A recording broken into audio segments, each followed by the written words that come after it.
Nagpaparinig na nga ba si LeBron James sa kanyang Instagram account sa pag-acquire kay Jordan Clarkson? Sa nakaraang laban dito ng Los Angeles Lakers kontra dito sa Utah Jazz na kung saan hindi nakapaglaro si LeBron James, ay nag-step up ang ating kababayan na si Jordan Clarkson. Ito ay nai-shoutout pa siya ni LeBron James sa kanyang Instagram account na kung saan may nakalagay na may brother for life at Jordan Clarkson. Mayroon nga bang mga ibig sabihin ito? Kahit na isang Utah Jazz sa mga pinakamainit na koponan ngayon dito sa Western Conference ay hindi pa rin nawawalang usapin na baka matrade nga ang ating kababayan na si Jordan Clarkson. Sa kabila ng winning streak dito ng Utah Jazz na kung saan 6 sa kanilang 7 laro ay panalo, hindi pa rin nawawala sa table ang usapin patungkol nga sa trade deadline. Kahit na nitong nakaraan lamang ay na-achieve ng ating kababayan na si Jordan Clarkson ng triple-double para sa Utah Jazz kung saan nagawa lamang since 2008, hindi pa rin ito sapat para ipagsawalang bahala ang pag-alis niya para sa koponan. Ayon sa NBA insider na si Mark Stein, ang pinakamatunog na player ngayon para sa Utah Jazz ay si Jordan Clarkson at si Kelly Olynyk. Kung iisipin, ito nga talaga ang isa sa pinaka-perfect time para ma-trade nila ang katulad ni Jordan Clarkson. Habang nasa prime era pa si JC ay maaari pa sila makipag-demand dito sa mga NBA teams. Lalo na sa ngayong season ay halos nag-average ng 18 points, 3.6 rebounds and 5 assists dito si Jordan Clarkson, shooting 41% from the field. Sobrang solid na point guard ni Jordan Clarkson lalo na't meron siya na puproduce sa mga puntos.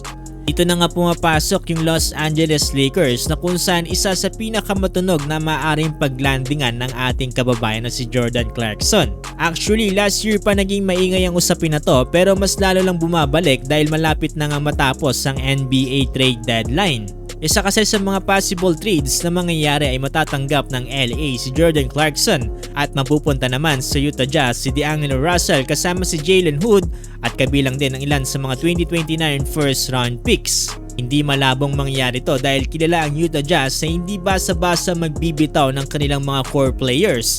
Kasama na nga dito ang ating kababayan na si Jordan Clarkson. Kung gugustuhin man talaga makuha ng purple and gold si Jordan Clarkson, ay ganito talaga ang maaaring maging katapat na presyo nito. Pero kung ako ang tatanungin, hindi naman masyado nagkakalayo ang puntos na nagagawa dito ni D'Lo kumpara kay Jordan Clarkson. Ngayong season kasi nag-average ng 15 points, 3 rebounds and 6 assists dito si D'Lo, shooting 47% from the field. Hindi gaano nalalayo para sa ating kababayan na si Jordan Clarkson. Although nandun naman yung magkaibang laro ng dalawa pero para sa akin hindi ito enough para i-trade agad si D'Lo kapalit ni JC.